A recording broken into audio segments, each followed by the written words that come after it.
Hola, ¿qué tal mis plásmides recombinantes? Bienvenidos a Ciencia con Glitter, un espacio más en Beca Te Explica. Mi nombre es Miss Beca y voy a ser tu profesora, tu guía y tu científica el día de hoy. Bueno, el día de hoy vamos a hablar de cosas gays. ¿Por qué? Porque, bueno, estamos en el mes del Pride, estamos en mero junio, entonces creo que ya toca hablar de cosas del arco iris. ¿Qué les parece? Bueno, el día de hoy tenemos un tema bastante polémico que ha traído dando vueltas a científicos y personalidades de diferentes medios por muchísimos años. ¿Cuál es el tema? Se preguntarán. El gen gay. ¿Es algo que existe? ¿Es verdad que la homosexualidad se da por parte de la genética, por parte de la biología, de la evolución, de la epigenética? ¿O es solamente un constructo social? ¿Es solamente algo que nos inventamos y que un día dijimos, ay, hoy se me antoja que me maltraten todos los días y vivir una vida más complicada que los heterosexuales? ¿Quién sabe? ¿Quién sabe? Pero acompáñenme porque tenemos muchos datos muy interesantes y van a ver que les van a encantar.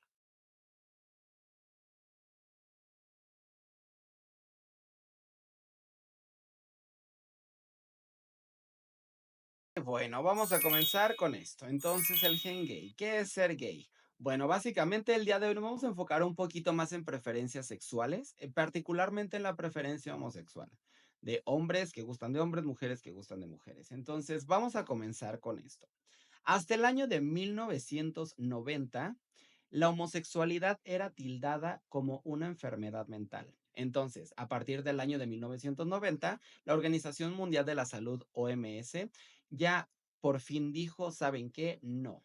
Los gays, ellos no están enfermitos, están locas quizás, pero no están enfermos, entonces dejó de ser una enfermedad mental y comenzó a ser ahora sí una preferencia sexual. Bueno, entonces, ¿qué pasó a raíz de eso? Pues a la gente le empezó a dar curiosidad, principalmente a grupos de científicos. Dijeron, bueno, a todo esto, ¿de dónde viene? ¿Es algo genético? ¿Es algo biológico? ¿Es algo, no sé? No sé, es algo social, es algo que se inventan. Pues a partir de ese año, varios grupos de científicos comenzaron a hacer investigaciones, principalmente sobre grupos de hermanos gemelos, por ejemplo. En 1993, un estudio publicado en la revista Science encontró que 33 de 40 pares de hermanos gays gemelos, en 40 pares había, perdón, 33 de 40, había una similitud en el cromosoma X en la región del alelo XQ28, lo que dio al pie del mito del gen gay. Porque, bueno, obviamente como son hermanos gemelos, quiere decir que empezaron a hacer una comparativa entre todos los pares de hermanos gemelos homosexuales y heterosexuales, o que tenían diferencias justamente de preferencias sexuales. Entonces, bueno, cuando fueron cotejando genes de un, perdón, de un alelo con otro, fueron que encontraron que justamente esa región, la XQ28, era completamente diferente o se repetía, digamos, era una constante en todos los hermanos homosexuales, ¿no? Bueno, ok, pero aguas. Aguas porque las investigaciones actuales dicen que no hay solo un gen gay. O sea, pon tú que sí influye ese gen en particular o ese alelo en particular, pero no quiere decir que sea el único motivo por lo que los hermanos hayan sido gays. Bueno, porque hay estudios de más de 470,000 personas que encontraron miles de marcadores genéticos asociados a la homosexualidad, pero cada uno con un efecto mínimo. O sea, hay muchísimos posibles factores, hay muchísimas posibles variables y no quiere decir que sea algo determinante. En total, estos genes explican menos del 1% del comportamiento homosexual. Entonces, si les preguntan, ¿hay un gen gay? No. Hay muchos, y no solamente genes. Vamos a ver que otros factores también influyen en la homosexualidad. Hablemos un poquito de la biología y el entorno. Muy bien. La sexualidad humana es una mezcla compleja. ¿Por qué? Bueno, tenemos la parte genética. En la parte genética, por ejemplo, tenemos muchos genes con efecto pequeño. ¿Ok? Tenemos genes incluso que van relacionados con otras características, otros fenotipos. Lo vimos la clase pasada, espero que recuerden que es un fenotipo. Otros fenotipos que se expresan con esos genes que se pueden asociar a la homosexualidad, por ejemplo, el gen de la calvicie, que espero que ese no esté presente en mí. No es cierto, vean esta mata. No, no es cierto, pero sí. O sea, el gen de la calvicie es otro de los genes que se asocian, que también influyen un poquito en la homosexualidad, pero a ver, o sea, no toda la gente calva es gay. pero no todos los gays son calvos, entonces no es algo determinante, ¿ok? También además hay factores epigenéticos. ¿Qué son factores epigenéticos, profesora Beca? Entonces hablemos de qué es la epigenética. La epigenética, como les comentaba hace un momento, es básicamente cómo se prenden y se apagan distintos genes dentro del ADN humano. ¿Ok? Entonces, en eso consiste la genética básicamente, un prender y apagar de genes para ver qué es lo que se va, qué es lo que se va a expresar y qué no. Hay muchos factores, les comentaba hace ratito, que pueden ayudar o que pueden alterar la epigenética. Usualmente pueden ser solamente mutaciones random de que dicen, ahora aprendí este gen, ahora apagué este gen. Ahora te di el pelo rubio, te di un mechón rubio donde usualmente era cabello castaño. Entonces, bueno, en la epigenética también, además de ser mutaciones random, puede influir también por factores externos. Pueden ser desde contaminantes, puede ser incluso la dieta de la misma persona, puede ser factores a los que esté expuesto, luz ultravioleta, radiación, etcétera. Incluso hasta el ejercicio que haces o no afecta en la epigenética. Y bueno, ¿a qué va la epigenética con todo esto? La epigenética puede prender o apagar ciertos genes que pueden propiciar el desarrollo de una persona, o en este caso, por ejemplo, si hablando de un embrión, de un bebé homosexual o con tendencias homosexuales. ¿Por qué? Bueno, existen estas pequeñas epimarks. ¿Qué es una epimark? Son marcas químicas que controlan cómo los genes responden a las hormonas durante el desarrollo. Entonces, por ejemplo, hay veces que estas epimarks se heredan de forma inusual y pueden provocar que un hijo desarrolle rasgos del sexo opuesto o incluso tendencias justamente homosexuales. Ahora, por ejemplo, imagínense que tenemos una epimark que, bueno, se apaga dentro del desarrollo embrionario de una bebé, de una niña. Entonces, bueno, esta marca se apaga y esta marca justamente es la que hacía que la testosterona, porque obviamente las niñas pueden producir testosterona, tienen un cierto nivel de producción de testosterona y los niños tienen cierta producción de nivel de estrógeno. Pero imagínense que en esta marca se apaga y ahora la niña ya no tiene un control común, digamos, de la producción de testosterona. Entonces es una niña que va a tener una producción de testosterona más alta y que puede eventualmente generar ciertas tendencias homosexuales, ¿ok? Y solamente por una pequeña mutación que surgió de la nada. En eso consiste la epigenética, imagínense. Imagínense nomás. Se los voy a dejar de tarea. A ver, la epigenética puede ser un rasgo que nadie de tu familia tiene. Piensen, pónganme aquí en los comentarios qué rasgo ustedes tienen que no tienen en su familia. ¿Cuál fue esa epimark que llegó en el momento del embarazo y que dijo, ay, Panchita ahora va a tener los ojos azules cuando toda su familia tiene los ojos cafés? Póngamelo por aquí abajo. Pues vamos a hablar de un par de cosas más. Desde que Darwin sacó su teoría de la evolución, él nos decía, los organismos que estén mejor adaptados van a pasar sus genes de generación en generación. Quiere decir que si hay un perro que es muy fuerte y que le gana a los otros perros, ese perro va a tener más oportunidad de aparearse y sus hijos van a salir con ese gen de fuerza, con esa ferocidad quizás, ¿no? Entonces se preguntarán, si los gays y los homosexuales no suelen aparearse con personas heterosexuales o con personas del género opuesto, ¿cómo es que pasan los genes o cómo es que pasan esas características? ¿No sería un fallo evolutivo?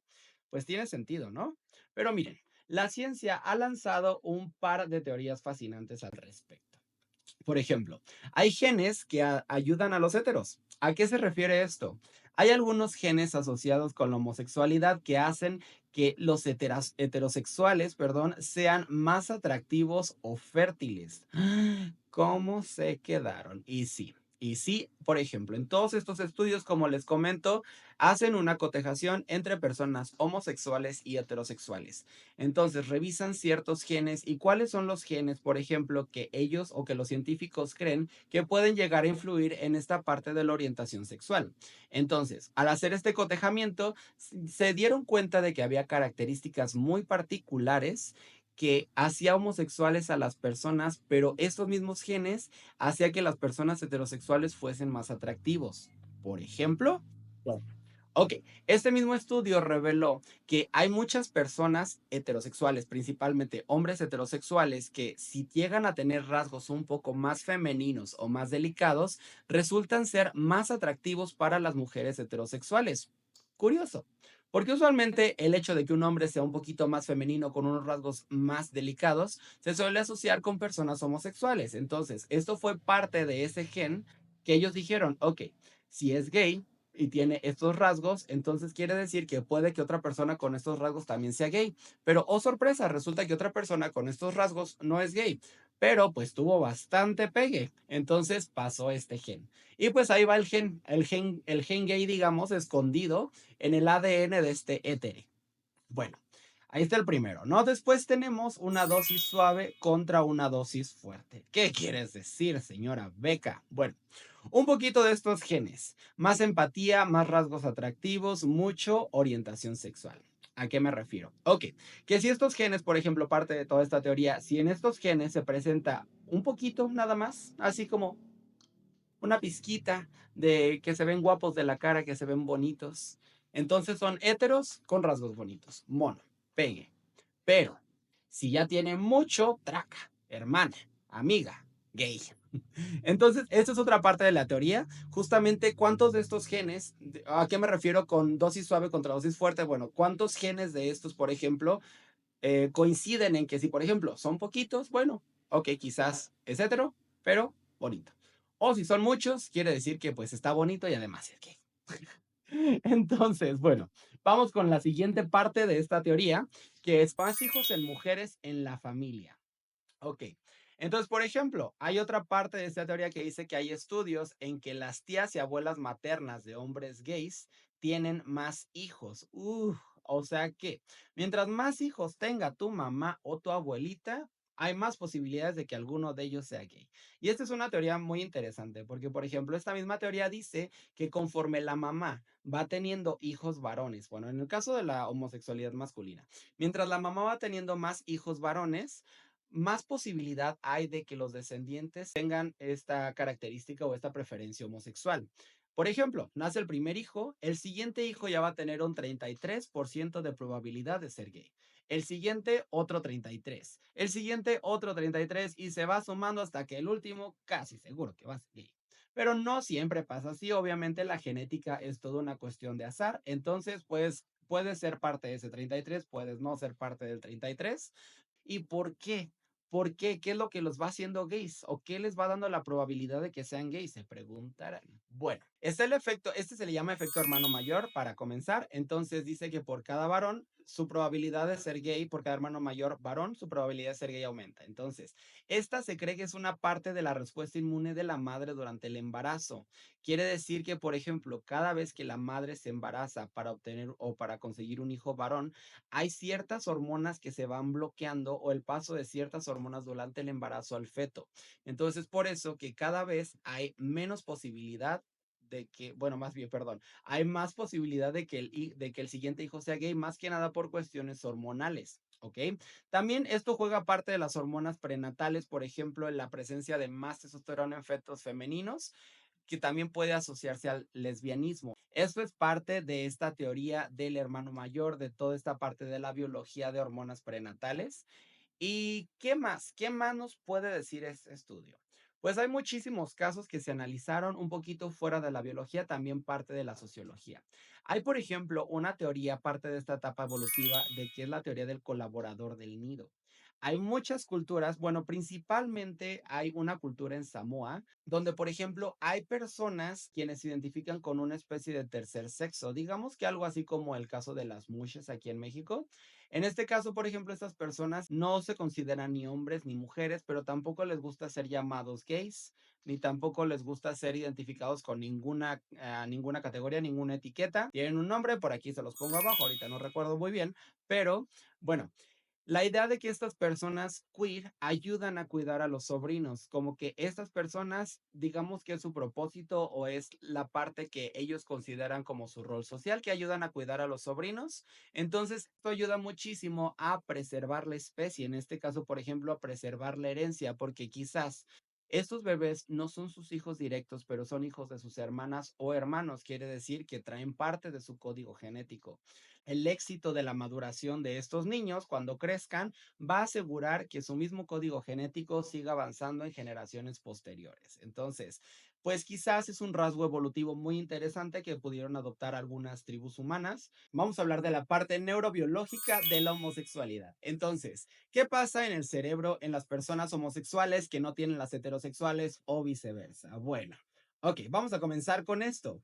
En diferentes estudios neurobiológicos se dio a conocer que en las personas homosexuales hay un aumento o hay Un putamen. más grande.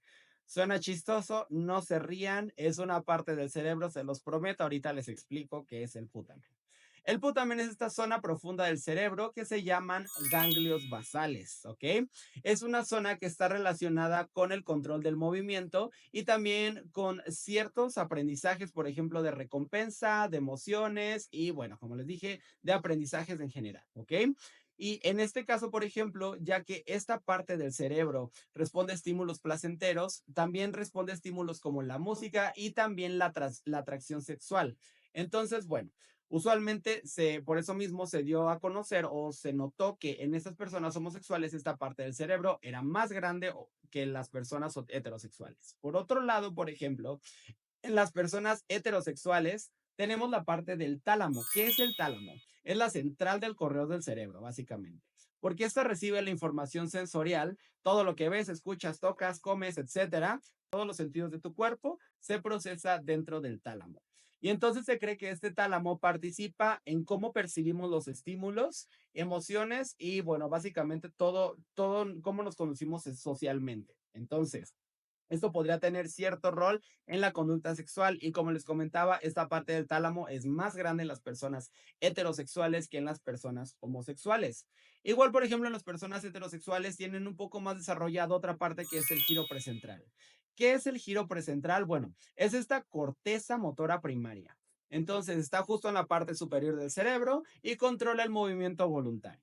Esa es otra parte que también está un poco más desarrollada en las personas heterosexuales y bueno, esa es una diferencia neurobiológica que encontraron también, ahí también queda como dato, que podría ser otra de las pequeñas modificaciones que tiene el cuerpo homosexual contra el cuerpo heterosexual, porque quizás no somos completamente iguales, quizás hay una que otra cosa que puede cambiar. Ahora, ¿esto aplica para todos? ¿Esto aplica para todos los homosexuales y todos los heterosexuales? Pues no.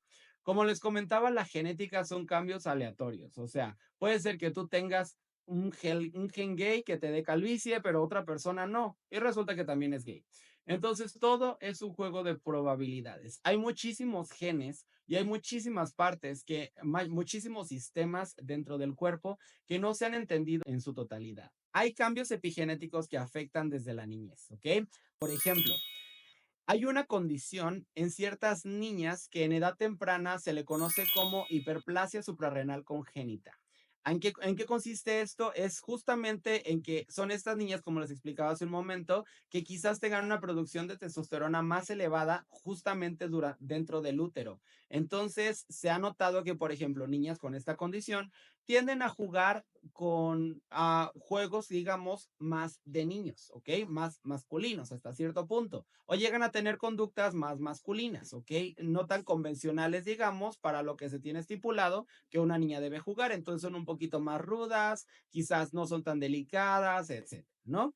Y bueno, incluso también se cree que toda esta parte de los juegos y de cómo los niños se van desarrollando también influye en la orientación sexual y justamente, o sea, además de todos los factores biológicos que comenté, que pueden ser una probabilidad de la orientación sexual, no podemos descartar que también el entorno social y cómo nos criamos también es parte de nuestra orientación sexual. Todo lo que estamos expuestos, desde música, película, imágenes, noticias, anuncios, etcétera, todo eso va a influir en cómo nosotros vamos construyendo toda esta identidad que nosotros tenemos, ya sea como una persona cis heterosexual, cis homosexual, trans homosexual, trans heterosexual, no binaria, asexual, pansexual, etcétera. Entonces, todo es parte de todos los cambios y de todos los estímulos a los que nosotros estamos sometidos día con día. En Japón han creado la caja para comida rápida del futuro. Se llama Bento Box y calienta tu comida en menos de 5 minutos sin necesidad de utilizar microondas o estufa. Lo único que debes de hacer es tirar de una pequeña cuerda y unas sustancias químicas se activan y generan calor, calentando así tu comida casi de manera inmediata.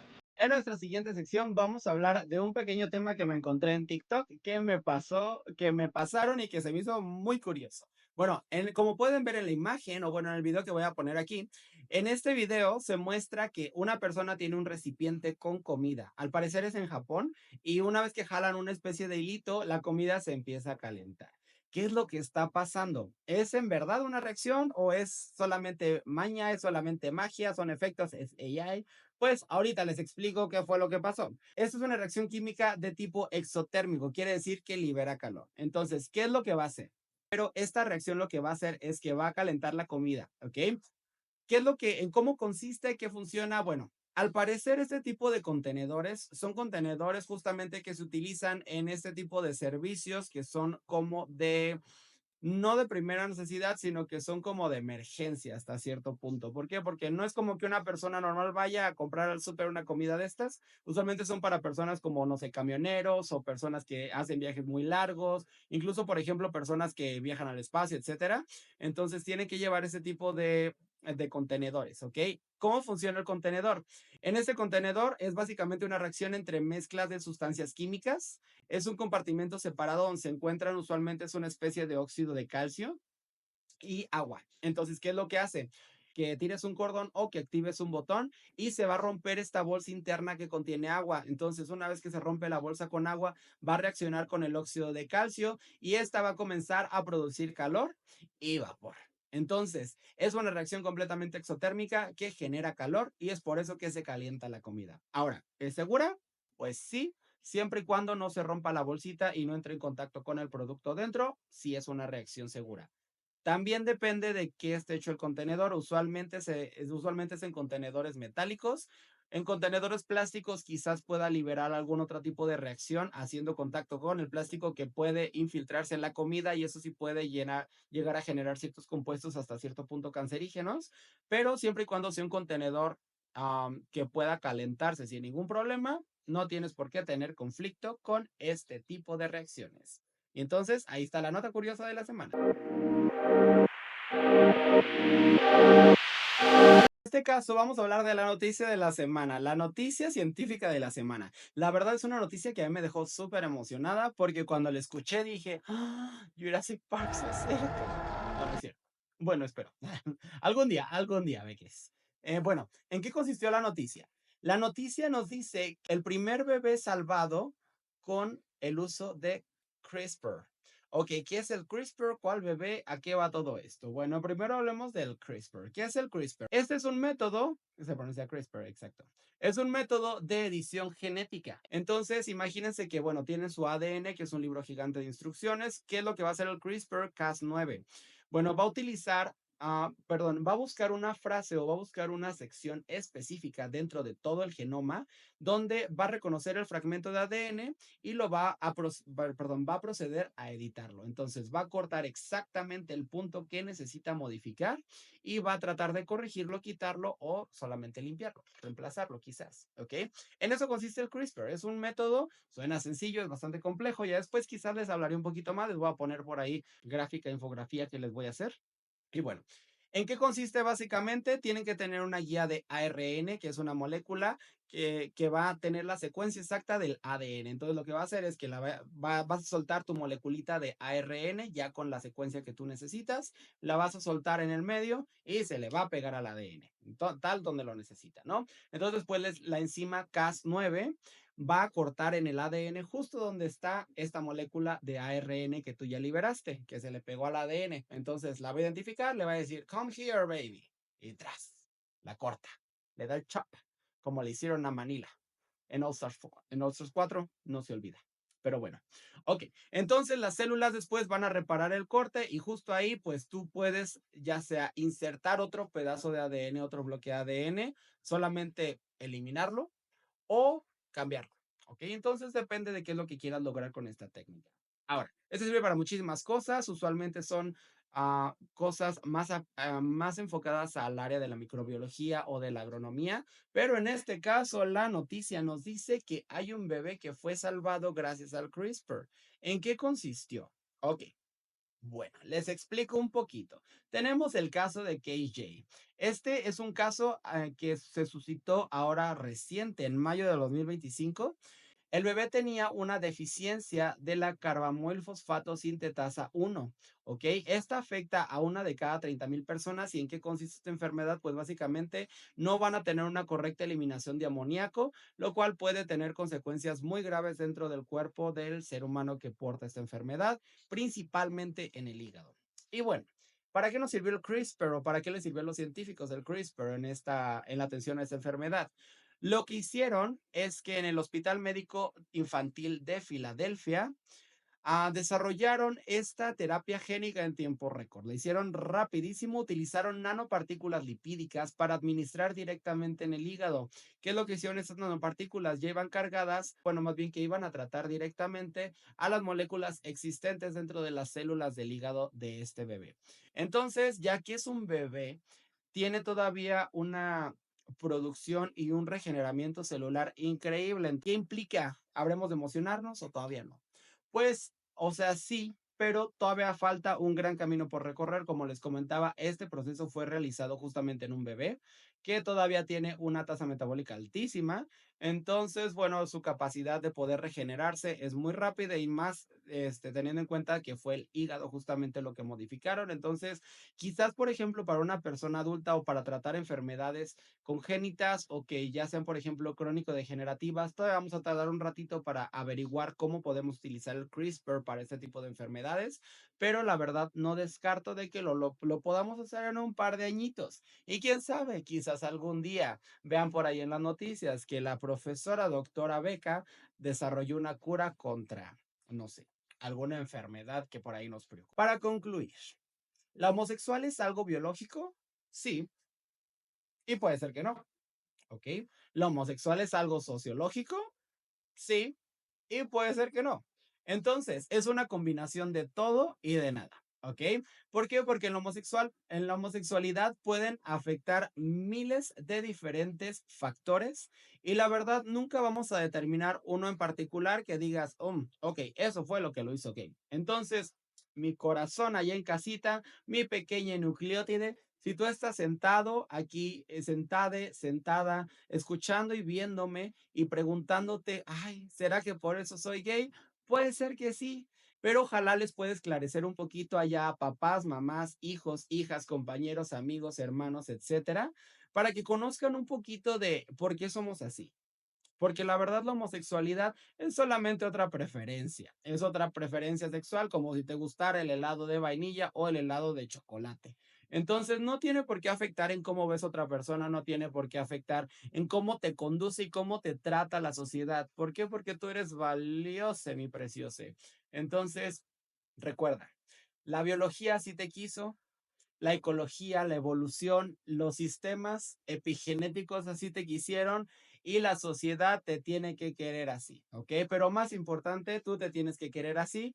Disfruta este mes de Pride porque este es tu mes. Un besazo lleno de nucleótidos y que tengan un excelente mes de junio. Feliz Pride. Esto fue Ciencia con Critter. Nos vemos la siguiente semana. Chao.